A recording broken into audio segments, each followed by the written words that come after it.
homies, it's your boy, Fok123, and today is another Gravity Falls video. I know you all been waiting for this one because I saw there's a lot of views and people told me, yes, I'm already famous. But anyways, now, last time we checked out on Forest Oddities.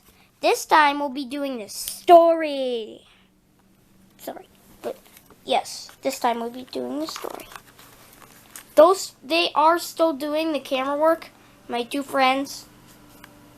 Yes they are. But they're trained now, so they know what to do. Let's get into it. Woo! June 18th. It's hard to believe it's been 6 years since I began researching the strange and wondrous secrets of Gravity Falls, Oregon. In all my travels, never have I observed so many curious things. Gravity Falls is indeed a geographical oddity. But the strangest thing about this town is the question, why? Why is it that this one remote location houses more paranormal, ultra-average, and super usual phenomena than any other location on Earth? There must be a hidden law of nature, a grand unified theory of weirdness, which explains how everything in Gravity Falls is connected. My benefactors trust that I will use their great grant money to discover something incredible, and I believe this theory could be it.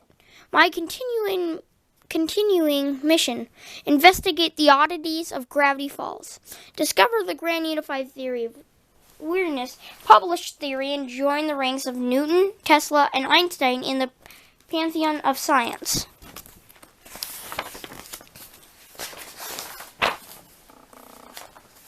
Myself. As I've been cataloging these oddities, it has occurred to me that I've yet to turn the microscope on the oddity with which I am most intimately familiar myself. Now, we will not dive too much into this. Switching. Switching.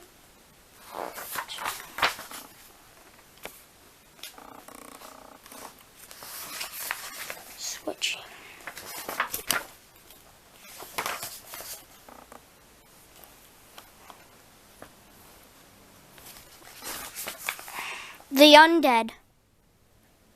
Known for their also we'll be doing a bit of ghosts and curses and stuff like that. Known for their pale skin and bad attitude, these creatures are often mistaken for teenagers. Because Gravity Falls, nefarious zombies, extremely dangerous, may seem to much like teenagers. They move in packs. They're nefarious zombies. Many seem to be undead lumberjacks from the flood, but since they bite new victims when they rise each month, I have seen a zombie mailman, a zombie cop, and a zombie Boy Scout. I refuse to buy his cookies. What if their numbers have to do into this blah-de-blah? Must stop them at all costs. Destroy them before they rise. Their skulls are unbreakable. I cannot find a single weakness. I will watch my back at night and keep a shovel handy. Perhaps there is a non-physical way to defeat them. Since learning how dangerous my old lab grounds are, I have been researching forms of magical defense against zombies. Enchanted daggers are handy. I don't recommend double-edged swords, though.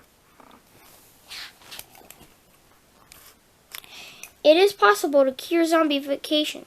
Mix 1 cup of formaldehyde, 1 teaspoon of salt, 2 teaspoons of paint thinner, 1 quart newt's blood, and a pinch of cinnamon for taste. This only works until the 10th hour following contamination. If you take it any later, you're undead meat. A zombie skull ground up can be used to coat your body. The smell would trick zombies and anyone else really into avoiding you. For the sake of science, I suppose I should also include a zombie summoning spell. I'm not entirely sure why I'm writing this down, but I'm a stickler for being complete about a subject. Figure B, spell, blah blah blah. Spell volumes. Do not read it out loud. Stonehenge was either a spell amplification center or a place for the druids to play hide and seek. For this chant, when read aloud, will conjure zombies for about 24 hours. Like most curses, it is both a blessing and a curse. Actually, it's just a curse.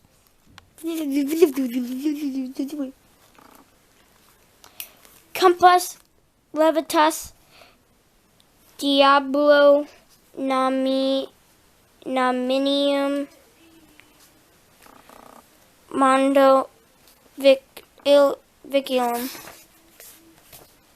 So, magical items. While I'm on this subject, I would like to catalog some of the more recent magical and mysterious items I have encountered in Gravity Falls. These put the junk sold at my family's pawn shop to shame. Cloak of occasional visibility. Found in an ancient trunk at a local estate sale, this mysterious cloak makes its wearer completely invisible half of the time. The other half of the time, it flickers on and off again, usually at the worst possible moment, while you're wandering around trying to find a good visibility signal. Very frustrating. Crystal ball. Found buried deep within the mines, this crystal head a perpetual frowning baldman, labeled Baldwin, tells you the future, but always is in rambling complaints, going to rebury him. Tie of possession. My personal invention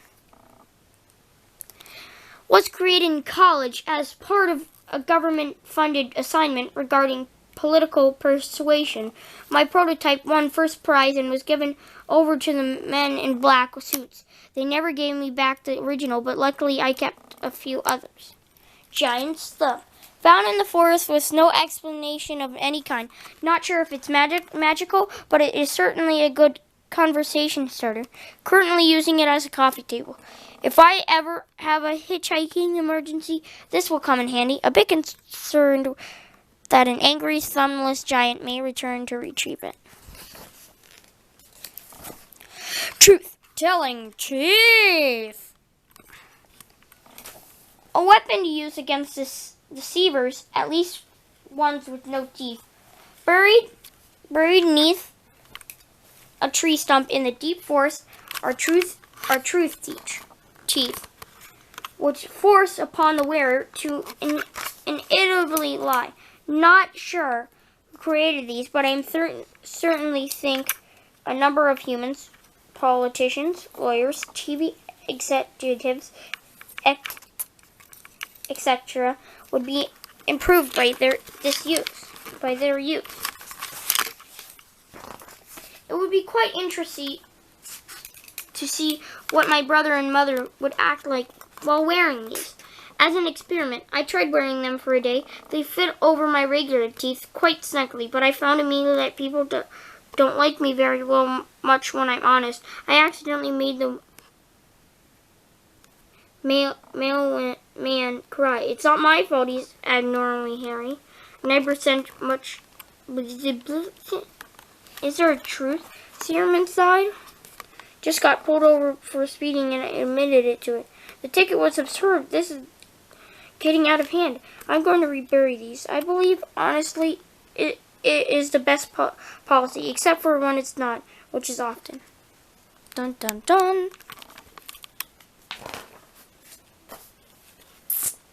Height altering. Crystals. Legends of miniature buffaloes and giant squirrels have led me to believe there are height-altering properties hidden deep within the forest. Initial testing indicates these crystals hold the power to alter any living creature's height. Different color performs different functions. Shrinking properties. A. Enlarging properties. B. Staying the same properties. That part's just rock. C. Could this be responsible for the 60-foot beaver attack in 1973 found near crystals? Do not ingest. You don't want your stomach growing out of your ears. Such power could be extremely useful as both a weapon and a tool. Plus, it might be nice to be an inch or two taller. I will have to search for the source of these crystals when time permits. I myself weary from months of exhaustive research, and although I found many incredible things, the grand unified theory of weirdness eludes me. I need to get away and clear my head before I can make it any meaningful progress on my theory. Local lumberjack, boyish Dan Corduroy, owns a majestic cabin in the most remote part of the woods. It has been in his family for generations, but sits unused. He hemmed and hawed when I asked him to stay there for a few nights. But after paying him so handsomely for the construction of my own humble cottage, he was obliged to agree. He did, however, warn me to lock myself in my bedroom before the stroke of midnight, or else risk losing my very soul. Sounds like he's been inhaling too much sawdust. Off to the cabin for some rest and relaxation. Were my eyes playing tricks on me? Must try not to think about this. Go! I now know why Dan feared lending me this cabin. It is exceedingly haunted. But if there is one thing I know about hauntings, it is that they always have a reason of some kind. Photographic proof. Ectoplasm sample. Restless spirits are looking for someone to put them to rest. I will simply conduct a quick seance and ask the ghost what it needs. Although forming a circle is rather hard with one person. Don't be fooled by guys in sheets. I was wrong about everything. Rather than lay the spirit to rest, my seance summoned an untold number of unearthly brethren. The ghostly sphere is so much more complicated than I ever imagined. Over the past 2 sleepless nights, I've been bewildered by no less than 10 distinct varieties of phantom, each deadlier than the last. Ghosts. We start on the not-so-deadly end of the scale. Category 1. Ghosts in this category pose no threat to humanity. In fact, their fondness seems to be an impossible desire to rejoin the human race, or at least become the best friend of whatever person they can latch onto. The Category 1 I encountered in Dan's cabin kept trying to get me involved in G-rated adventures, oblivious to the fact that I am a man in his 30s and not a 13-year-old girl. Kinda cute. In other words, the only way a Category 1 can harm you is by annoying you to death. Remember, show no interest in them and they will disappear. One word of kindness is enough to keep them around for years to come. Making things float is their only real power. Pranksters. Similar in appearance to Category 1s, pranksters usually appears in groups of 2 or 3. That's because if any of these jerks were on their own, they get their transparent butts kicked all the way back to the netherworld. Always have kick me or possess me signs they take to your back. On the bright side, they love to pick on Category 1s. Category 3, gluttons. For creatures without physical bodies, gluttons are able to generate an incredible amount of body odor. Their spacious unwrath will breeze right past you and attack the contents of your refrigerator. Unfortunately for them, they are not able to digest anything they consume, so all your food ends up on the floor. Goer from the movie Phantom Bustifiers is clearly inspired by these horrors. Category 4. She's always watching. Hee hee. You've heard of the paintings where the eyes follow you when you turn your back, and this phantom literally follows you across the room. Chant to dispel ghosts. Extus demonus, spookus scarus, Alfredus no ghostus, bumpus goosus, shamalan, haunted paintings, and image-based specters. She was able to leap from image to image. She even appeared in my $5 bill. This silver mirror proved to be our only weakness. Silver mirror shows spirit reflection. Apparently trapping them inside a silver mirror is the only way to stop them. I hid the mirror in the closet to try to drown out the annoying screaming. Category 4s have no inner voice. Category 5. Soul suckers. Soul suckers feed on the life force of their human prey. They work slowly and silently.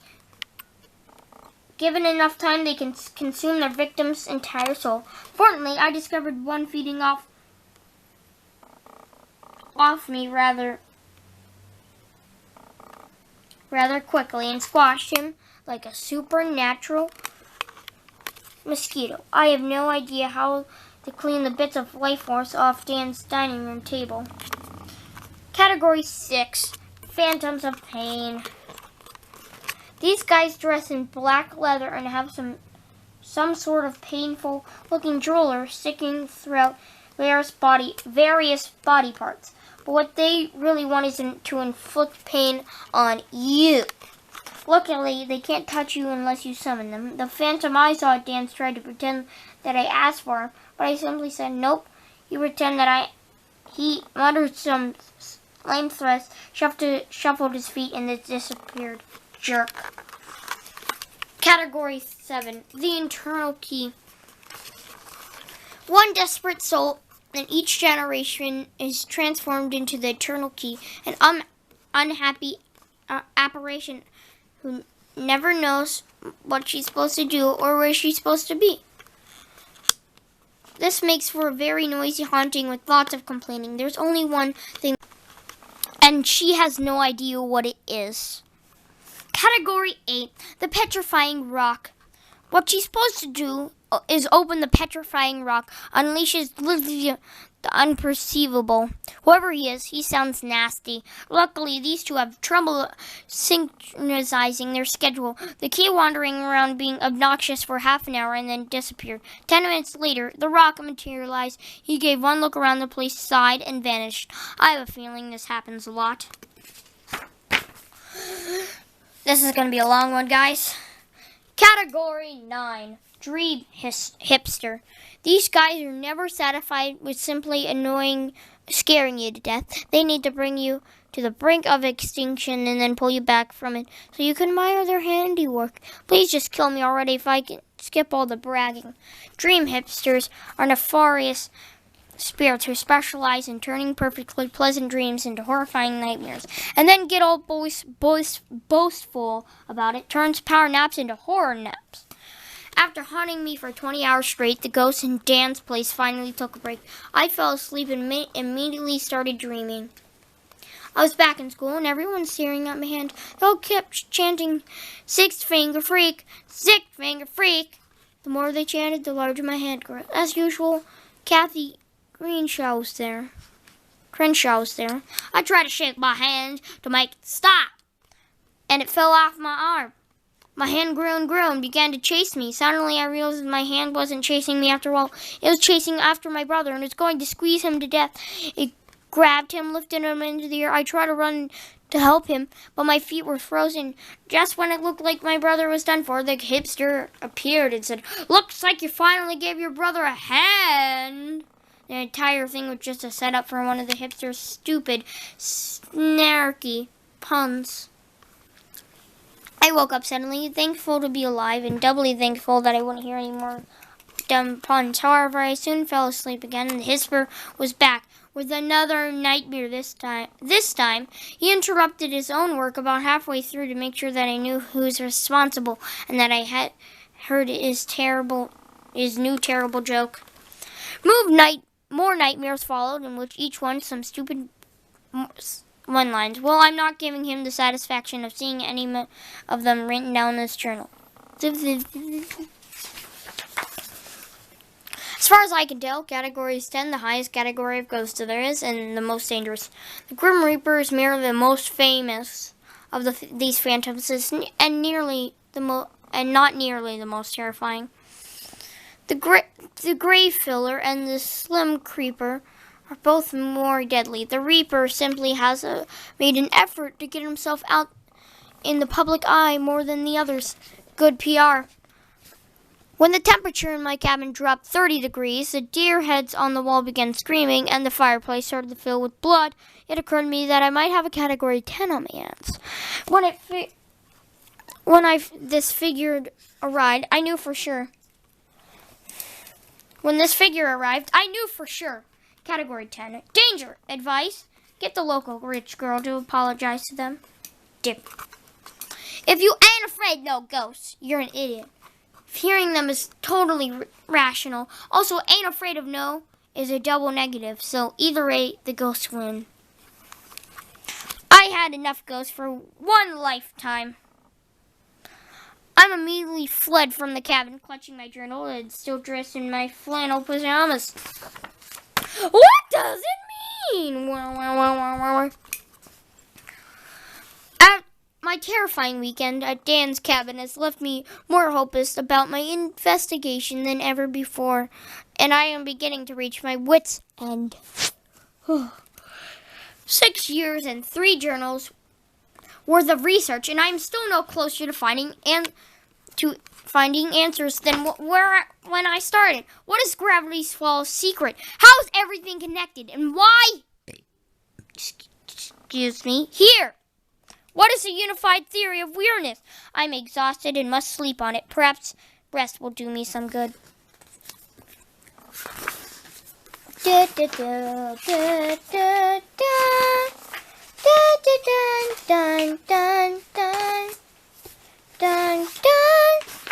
No copyright, please.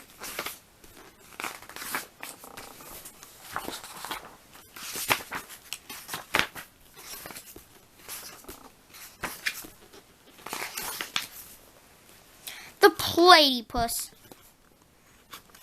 A bizarre red and black checkered beast waddled out of the bush unexpectedly for a bite of a sandwich.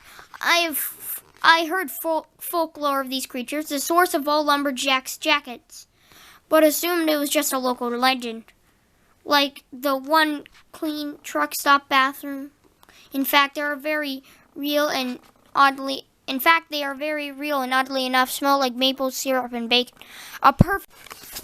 Young ones are rumored to start with horizontal stripes and only acquire vertical ones once they reach maturity. Highly sought after by the locals. It is said that a jacket made from the platypus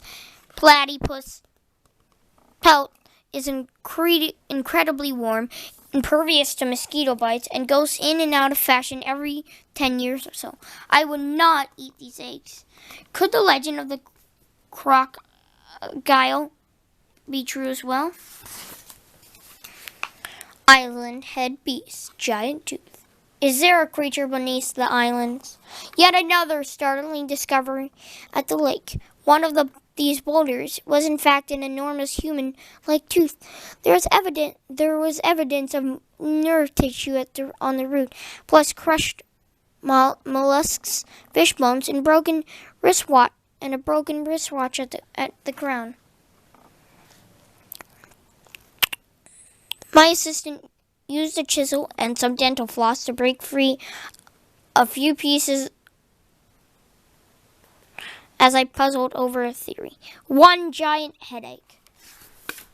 In my past observations, I've noticed that one of the lake's islands seemed to be in a different location every morning. My conclusion is that this island is some kind of living creature and the owner of the tooth. Could it be that this serene mountain lake contains a genuine submerged Lovecraftian house horror? I will have to return to investigate at a later date. Despite the bombshelly thought, I couldn't help but enjoy the scenery. There is no other place in Gravity Falls I would rather be than the lake. It reminds me of my childhood in Glacier Beach. Secret tunnel. Geodites. I believe we have discovered an entirely new classification of organism. These creatures resemble living geodes. They make high-pitched chirping and humming sounds and amble about on clinking crystal lakes. When I picked one up, it sang a baby-pitched little song, attracting several more of these creatures who began explicitly dancing about and used their light to lead us out of the tunnel. He had a better idea. He picked two of them and banged them together, creating a spark that reignited our lantern. They all shrieked at the sight of the fire and scampered away. One bit his finger and drew blood. Luckily, this spark was all that we needed to leave this bizarre cavern and continue on our way. The hide behind. It's hard. I'd heard enough lumberjack lore to know we are in the presence of the hide behind. Legend described a being with an impossible ability to hide before it is seen. What is he a ghost, a living shadow, or just a malnourished peeping Tom with a fear of eye contact? Is this Pacific phantom watching me right now? Never been seen. A strange howl echoed through the air as F and I packed up quickly and quietly and walked backwards out of camp. I told F to keep his shaving mirror handy to look back just in case. I may return to this camp one day once the hairs on my neck finally stand down. Cow circles. Circle. What a relief to be out of the forest. The wild spinning of my compass told me we had nearly reached our destination, but I saw something very strange when we got there. Sleepily munching on the grass was a herd of cattle with the strangest spot patterns I ever seen. Is this a code, a language, or some intergalactic teenager's idea of a prank? Circles, spirals, and designs of otherworldly mathematical precision code them form horns to hooves. Eyes unusually dilated, as if from staring at an intensely bright light. Does this mean what I think it means? The bucket of milk Nerby seems to emit a low hum. I told F not to drink it. He did anyway. Can't take the farm out of him.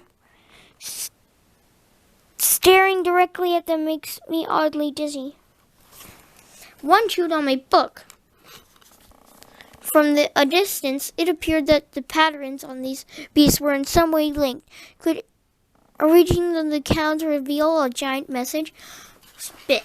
Unfortunately, such investigation would have to wait as we arrived at the last of our destination. Crash site Omega. The site looked exactly the same as I had left it 2 years ago, referenced in Journal 2, with the ladder I've constructed leading down through the indefinite exhaust port. Ev was so excited when he saw it that he spit out the Titan milk. We descended into the abyss together. The Grim Goblin. That will be discussed for another day. See you guys. I have to leave now. Wee-oo. So, see you in the next videos, guys. See ya.